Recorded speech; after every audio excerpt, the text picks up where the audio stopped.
Good evening friends. आज का जो अपडेट है वो एसएससी जीडी को लेके है।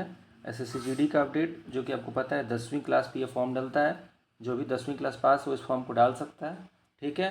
सबसे पहले इस बता दूं कि इस फॉर्म के बारे में क्या क्या है, इसका जॉब क्राइटेरिया क्या क्या है, क्या क्या सर्टिफिकेट आपको मांगता है, कब तक फॉर्म भर सकते हैं, कब से भर सकते हैं, ऑनलाइन है ऑफलाइन है, सारी जानकारी मैं इस वीडियो में दूंगा। तो वीडियो के अंत तक बने रहिएगा। ठीक है। तो आइए वीडियो को शुरू करते हैं। ठीक है। सबसे पहले देखिए नोटिस आप देख पा रहे होंगे। ठीक है।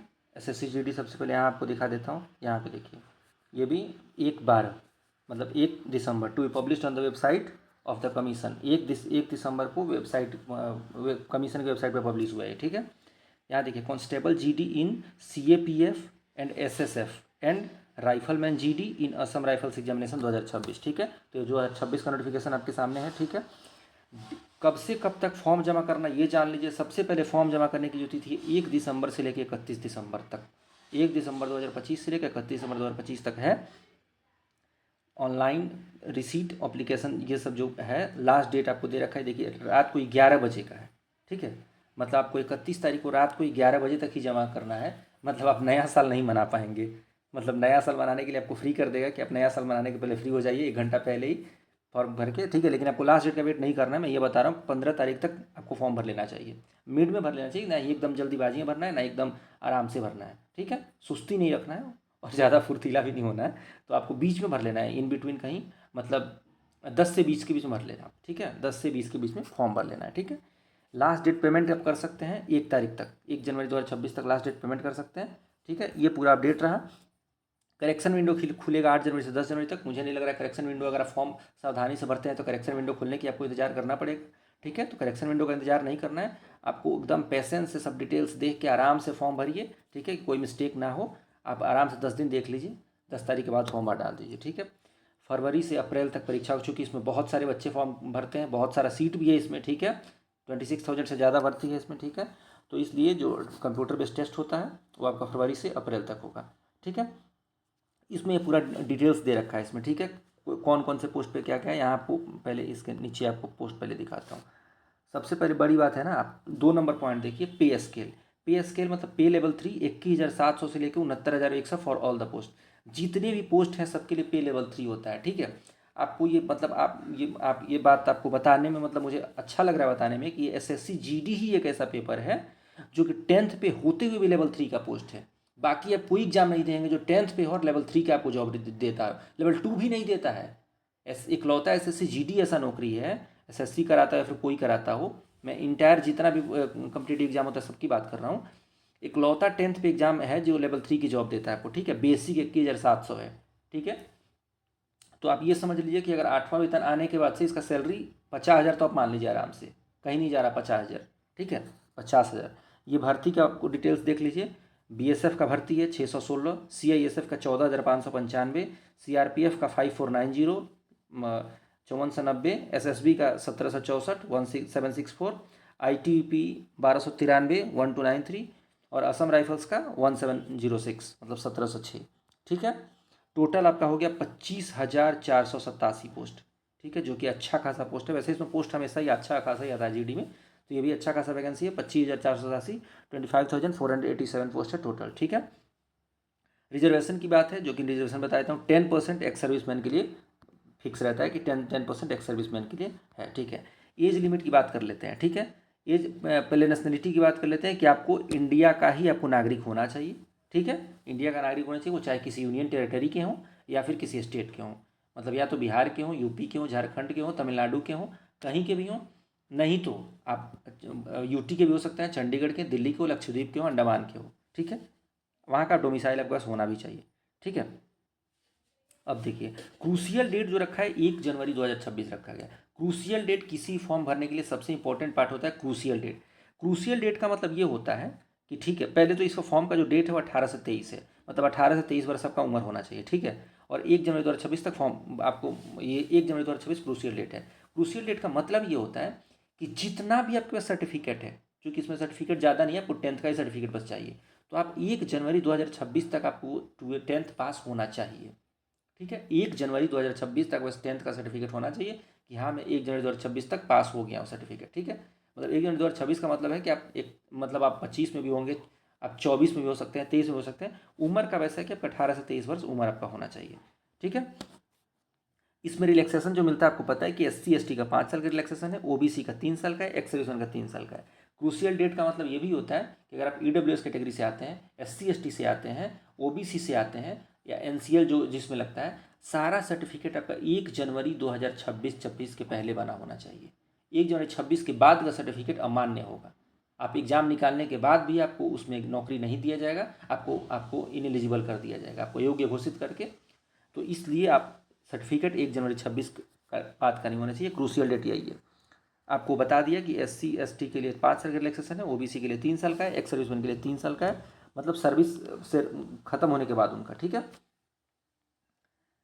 ये देखिए, ये देखिए अनरिजर्व और EWS का 4 नंबर पॉइंट देखिए, code number 4, children and dependents of victims kill in the 1984 rights, ठीक है। ये अनरिजर्व और EWS के लिए है कि मतलब वैसे अनरिजर्व और EWS कैटेगरी के लोग जिनके बच्चे मतलब जिनके माता पिता 1984 के दंगे मारे गए थे, उनको भी 5 साल का छूट दिया जाता है, ठीक है। OBC को 8 साल का दिया जाएगा और SC ST को 10 साल का दिया जाएगा। ये 1984 का दंगा, इसका आपको पता है, उसमें बहुत चर्चा भी हुआ इसको लेके, ठीक है।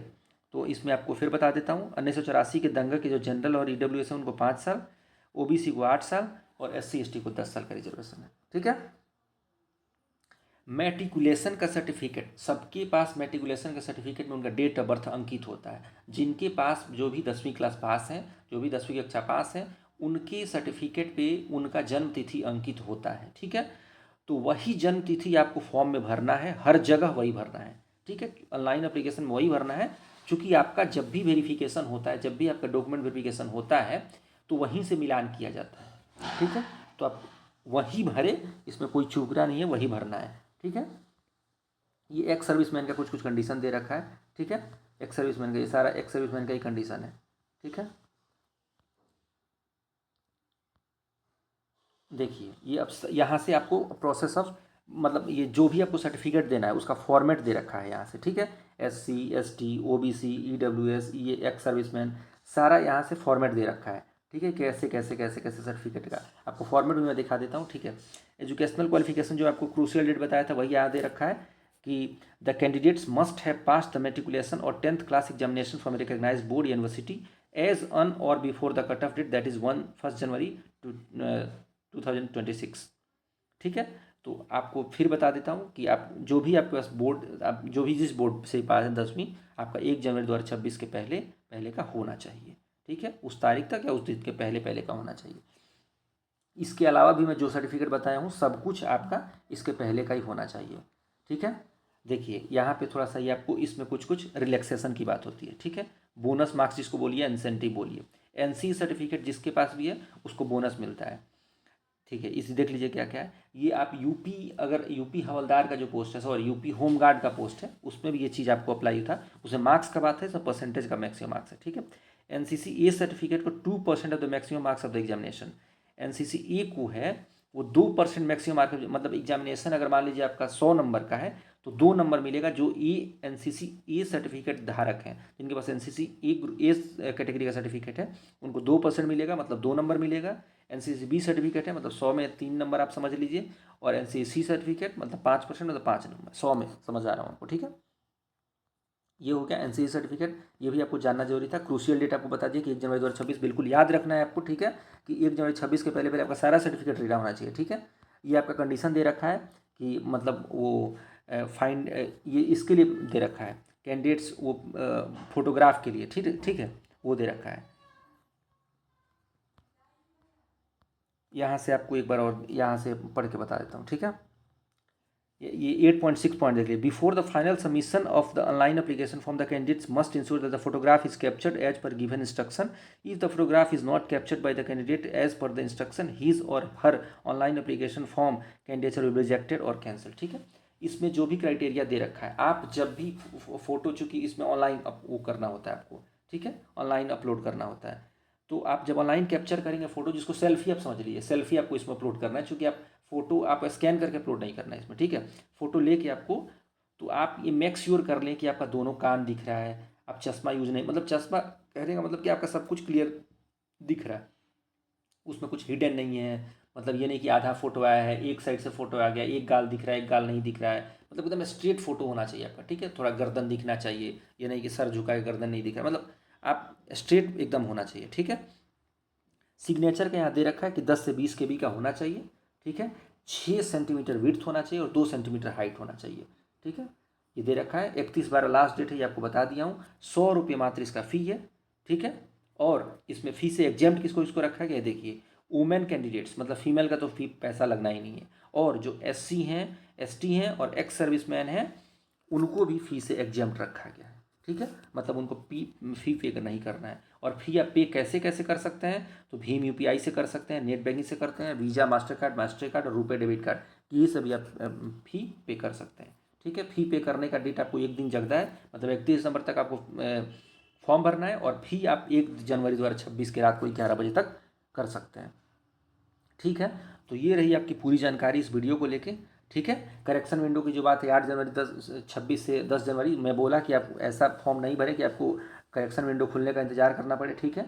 क्योंकि आपको इसमें 200 रुपये का आपको करेक्शन चार्ज देना पड़ता है, ठीक है, अगर आप वो करते हैं तो। और दोबारा अगर उसी बीच में अगर दोबारा भी अगर रीसबमिट करना है, दोबारा आपको फिर से करेक्शन करना है, तो फिर 500 लगता है, ठीक है।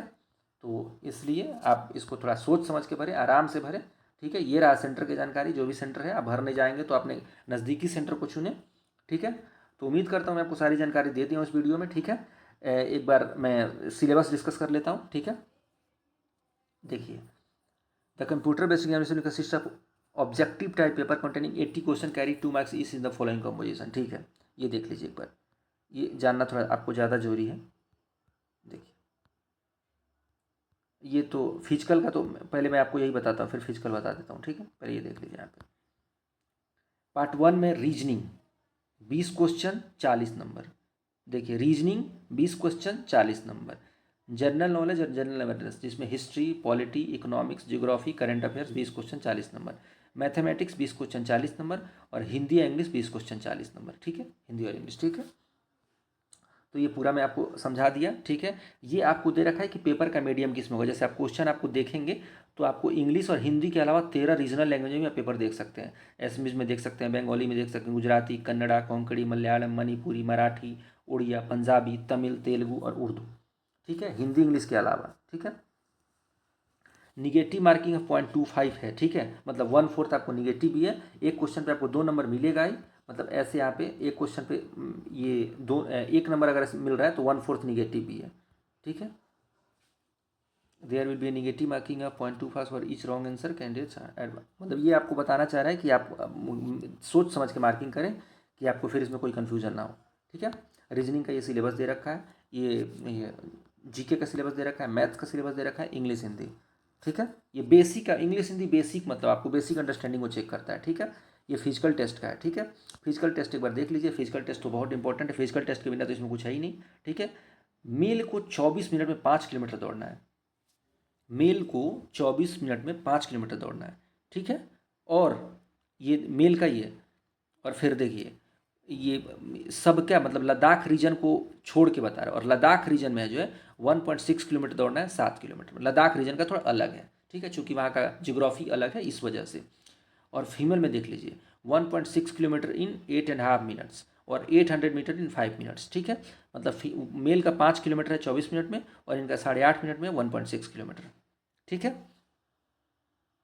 ये है, मतलब आपको जैसे फीमेल का इसमें केस बता दिया गया है कि जो प्रेग्नेंट है फीमेल है, ठीक है, उनको सेल्फ डिक्लेरेशन ला के देना है, अगर आप वो उसको आप मतलब आप वो करना चाहती हैं, मतलब आगे बढ़वाना चाहती हैं या फिर जो भी है, ठीक है।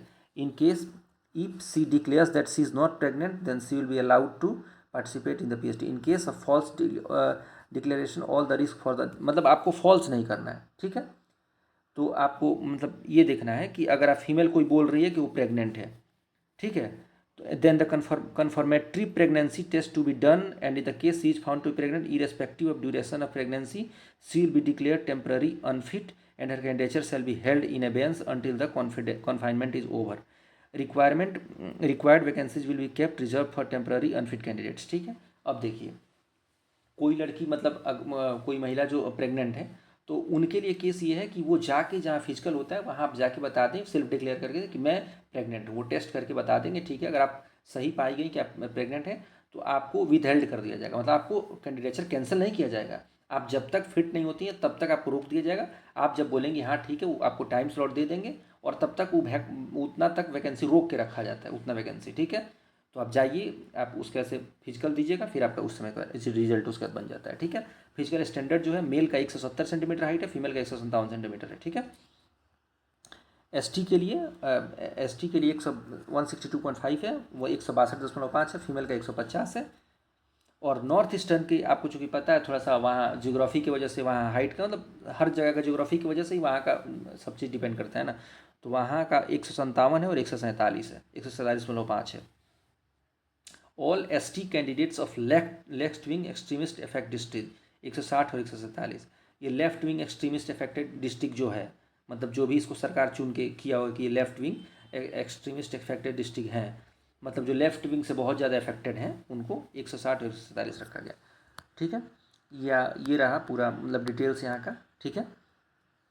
मेल का जो चेस्ट है उनका देख लीजिए कि आपको बिना फुलाए जो छाती होना चाहिए 80 होना चाहिए और फुला के 5 मतलब बढ़ना चाहिए, ठीक है। ये रहा जानकारी, ठीक है। तो उम्मीद करता हूँ इस वीडियो में सारी आपको जानकारी दे पाया हूँ, ठीक है। बाकी और कोई आपको जानकारी चाहिए तो आप बिल्कुल आप कमेंट करिए, ठीक है। मैं सारी जानकारी दूंगा। और एक बात और बताना चाहता हूँ इस वीडियो के माध्यम से, ठीक है। आपको किसी सब्जेक्ट की जानकारी चाहिए, आप कोई चाहते हैं कि नहीं सर आप ये सब्जेक्ट पढ़ा दीजिए इस चैनल पे, ठीक है, मैं वो सब्जेक्ट भी पढ़ा दूंगा, ठीक है। आप चाहते हैं कि पॉलिटी में पढ़ा दूँ, जो भी आप चाहते हैं, ज्योग्राफी पढ़ा दूँ, हिस्ट्री पढ़ा दूँ, मैं सारी चीज़ पढ़ाने को तैयार हूँ। आप अगर ऐसा कुछ आपको लग रहा है मैसेज करिए, कमेंट करिए, फीडबैक दीजिए, आपका कमेंट का वेलकम रहता है, ठीक है। तो आप बिल्कुल इसमें बताइए और मैं बिल्कुल पढ़ाऊँगा, ठीक है। बिल्कुल, चूँकि ये चैनल आपका हेल्प करने के लिए बनाया गया है, ठीक है। ये आपका ही चैनल है, आपको हेल्प करने के लिए बनाया गया है, तो जितना हो सकता है मैं उतना हेल्प करने की कोशिश करूँगा, ठीक है। तो उम्मीद करते हैं वीडियो पसंद आया होगा। वीडियो को लाइक और शेयर जरूर करिए और चैनल को सब्सक्राइब करना बिल्कुल भी नहीं भूलना है, ठीक है। Thank you.